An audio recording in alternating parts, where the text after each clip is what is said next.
3 years ago, I watched my best friend jump from the rooftop of Ravel's headquarters. She was 24. Her name was Mina, and she was brilliant. The kind of designer who could turn a torn t-shirt into a runway centerpiece. The kind who whispered, "I don't need fame, just space to make things that feel like truth." And Jacqueline Ravel, CEO, icon, predator in silk, broke her. Buried her in NDAs, took credit for her work, threatened to leak false accusations about her emotional instability when she tried to go public. She told me all of it. We made a plan to fight, and then Mina disappeared for 3 days. She left no note. Just her final design portfolio, wrapped in black ribbon with a post-it that said, "This was mine. She knows it." At the memorial, Jacqueline wore white, sunglasses, statement necklace, dabbing fake tears like it was a photo op for Vogue. She gave a speech about mental health and the pressures of the industry. The same industry she'd used to silence every woman who'd ever tried to speak. I stood in the back, hands clenched, heart ruined. She saw me. She smiled. And then she got back in her black car and drove off. 3 months later, she fired me. No warning, no severance, just an email. Incompatible brand alignment. I lost everything. My career, my name. She had her PR team spin it like I had mismanaged a runway campaign that flopped, even though she'd sabotaged it by switching half the designs last minute. She made me radioactive in an industry I'd bled for. And just like Mina, I disappeared. Only I didn't jump. I rebuilt. The first year I went dark, deleted socials, cashed out my savings, lived in the back of a friend's tattoo parlor while I studied everything I could about Ravel Industries from the outside. Press cycles, hiring patterns, security clearances. Then I changed my name, dyed my hair, rebuilt my resume, hired a hacker to delete or muddy any connection between me and the scandal she'd engineered.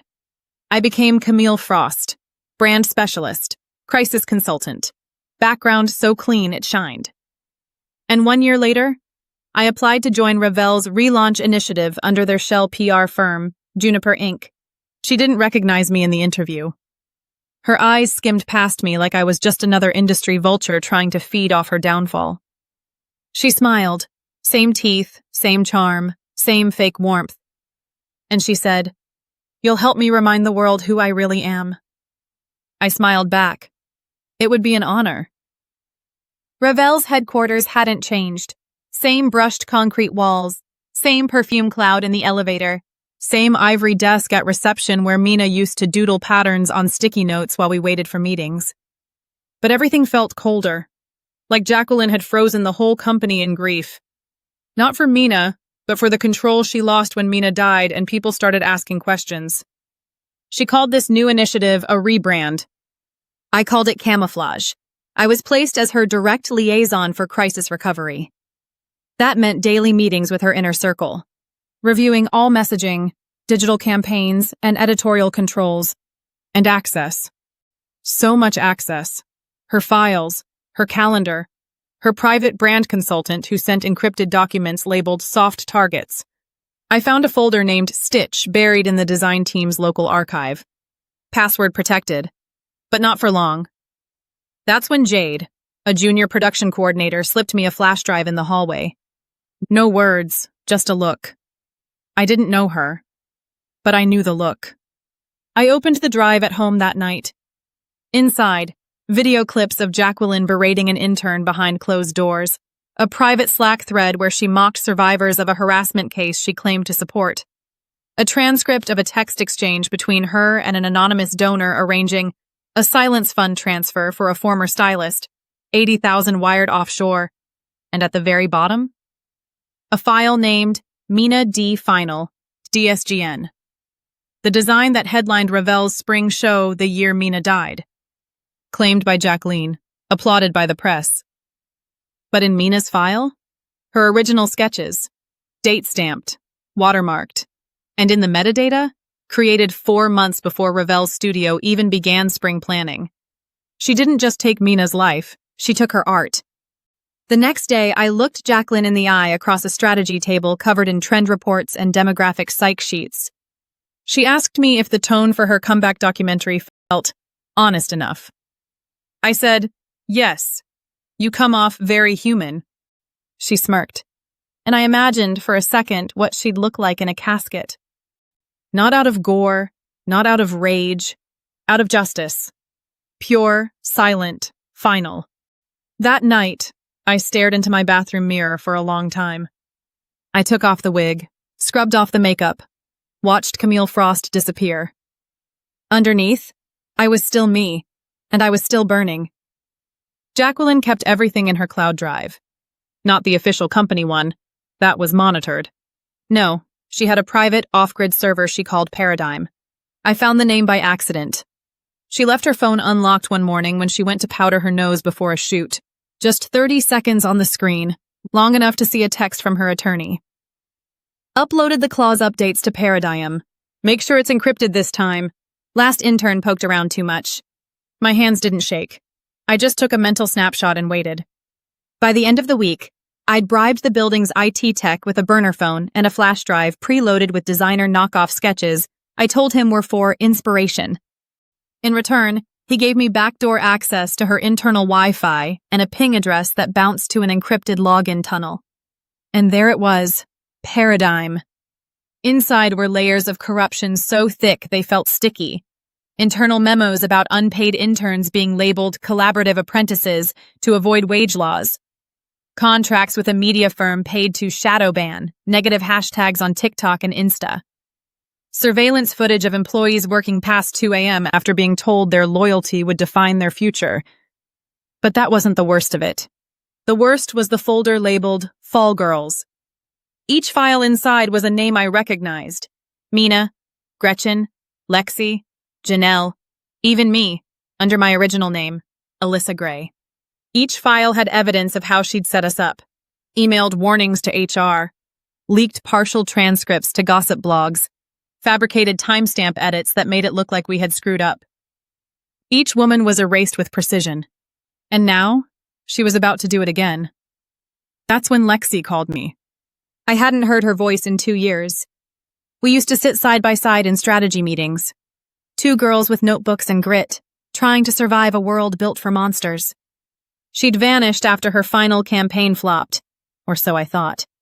She'd actually been paid off, moved abroad, changed names. But she saw the documentary teaser online, recognized Jacqueline's voice, her phrasing. Lexi told me she'd been threatened, that if she ever came back, she'd be sued, blackballed, humiliated. "I'm not scared anymore," she said. "I want in." That night, I called Jade, the intern who gave me the flash drive. I called Lexi, and I made a decision. No more leaks. No more scandals. This wouldn't end in headlines. It would end in silence. The kind that only a grave can guarantee. The show was called Reclamation, a poetic name Jacqueline claimed. Her big return to the public stage after a time of reflection, of listening, of healing. She wore white in the teaser clips, talked about forgiveness, growth, rebuilding trust between women in power and the generations they mentor. I watched her rehearse the speech in a studio mirror, every word sculpted, every pause timed for maximum applause. She looked like a saint. But behind her, the women she destroyed were sewing the hemline of her final hour. Each of us had a role. Lexi returned as guest creative director under a pseudonym. She handled the visuals and stitched something extra into the lining of Jacqueline's final runway dress. Jade coordinated the model cue lists and added a new song to the show's playlist, one that would autoplay a 45-second voice memo mid-finale. It was Mina's voice. One of her last voicemails. The one she left me the night before she died. "If this gets out, she'll ruin me. But you were always better at surviving. Just don't let her win. Don't let her keep winning." And me? I handled the seating chart, specifically the placement of the press, the board members, and the hidden GoPros under row A. Everything timed, everything primed. And in her dressing room, a gift, a single envelope. No name, just a note. "I thought you might want something from the girl you made disappear." Inside, a Polaroid of Mina, mid-design, laughing, alive, pinned to a copy of the contract where Jacqueline had forged her signature. The night of the show, Jacqueline shimmered. Backstage, she hugged producers, kissed air near cheeks, waved at cameras. Then she walked the final runway, bathed in light. And at the end, just as the applause swelled, Mina's voice filled the room. No warning, no context, just grief. And then silence. Jacqueline froze. For a split second, she faltered. Then came the whispers. Then the screams.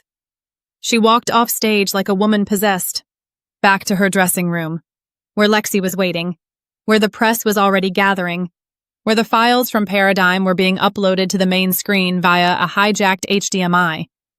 And when she saw it, she finally understood. She wasn't walking out. Jacqueline didn't cry. She didn't scream. She just stared at the screen in her dressing room as it flicked through file after file, legal silencing agreements, financial records of hush payments, internal emails mocking the weak ones, side-by-side comparisons of Mina's original designs and the ones Jacqueline claimed as her own. Lexi stood in the corner, silent. Jade hovered in the hallway, watching security hesitate, unsure whether to intervene or stay far, far away from the fallout. Jacqueline turned to me, slow, breath ragged. You, she said, like it was a curse, a prayer, a plea. I nodded. I'm Alyssa Gray. The name landed like a fist. She took a step back. Impossible. Untraceable, I corrected. But very real. She tried to run damage control, sent her lawyer out to the press lines with a prepared statement, claimed the files were fake, deep fakes, a smear campaign from former disgruntled interns. But the story had already broken. Every outlet in the room had seen the projection. The design world devoured it in real time. Socials lit up, old employees came forward, brands pulled partnerships within hours, and the ##FallGirlsRise started trending by dawn. But that wasn't the end, because I still had the dress, the final one, the one Jacqueline walked in. Lexi had sewn a special thread into its hem, treated with a harmless but dramatic reagent that would activate under heat. We had heaters installed along the press tunnel, as Jacqueline stepped into the cameras for what she thought would be a redemption interview. The dress began to change. At first it shimmered, then it streaked, a deep, blooming red. Letters formed across the hem. This was never hers. A direct quote from Mina's suicide note, a line Jacqueline thought no one had ever read. She saw the letters, realized what they were, and collapsed. Not from poison, not from exposure, from knowing she couldn't erase what was already burned into history. Within a week, Ravel Industries was under federal investigation. The company claimed sabotage by a rogue employee, tried to frame it as an isolated stunt. But they couldn't keep up with the flood. Lexi came forward with her NDA, leaked it publicly. Jade gave a full interview to a major fashion mag. Dozens of former employees joined in, each one confirming what we'd all lived through. The lies, the manipulation, the silencing. And me? I went on record. For the first time in 3 years, I used my real name, Alyssa Gray. I sat across from a journalist who once wrote glowing profiles of Jacqueline, and I told the truth. About Mina. About the fake accusations. About the documents in Paradigm. About the dress. Every single stitch. Jacqueline disappeared. No press. No posts. Her penthouse was emptied overnight. Rumor was she fled to Italy. Others said she was hiding out in a private wellness compound where influencers go to detox from accountability. But it didn't matter, because we had her brand, and we weren't using it to sell clothes. We were using it to tell stories. We formed Fall Collective, a digital platform, a resource center, and, yeah, a label. Not fashion. Truth. Every design sold on the platform was credited publicly, archived transparently, and came with a creator's statement. We built something that couldn't be stolen. Because we built it together. One day, months later, I got a package. No return address. Inside, a burned flash drive, labeled Mina Archive. On it, Sketches, photos, videos. Stuff I'd never seen before. Her voice, her laugh, her brilliance. All preserved, not erased. I went back to the rooftop. The one where Mina jumped. It was closed off now. Security glass lined the edges. New CEO, new policies, new fears. But I got access through the architect I used to date. Favors, connections, guilt. I stood in the exact spot. The wind was quieter than I remembered. The sky didn't feel angry, just tired. I pulled out my phone, opened the video from Mina's archive, one she filmed at night, rambling about color theory and loneliness and what it means to design something that outlives you. She said, "If I ever disappear, tell them I wasn't crazy." I was erased. Now, she wasn't. When I turned to leave, there was a package by my office door. No label. Inside, a single envelope, written in Jacqueline's handwriting. "You win." No apology, no signature, just that. And inside the envelope, her Ravel business card, cut in half, like her name, like her legacy. The next week, we launched a limited design collection from Mina's archives. All proceeds went to a fund for young designers who'd been exploited by legacy fashion houses. We called it The Final Stitch. Every tag carried Mina's name. Every piece was framed in truth. And me? I don't hide anymore. I speak at events. I fund scholarships. I tell my story. Not because I enjoy it, because someone needs to. Because somewhere another Mina is about to be erased. And I want her to know, we see you. We won't let them bury you. And if they try, we will burn the runway down and build it back. In your name.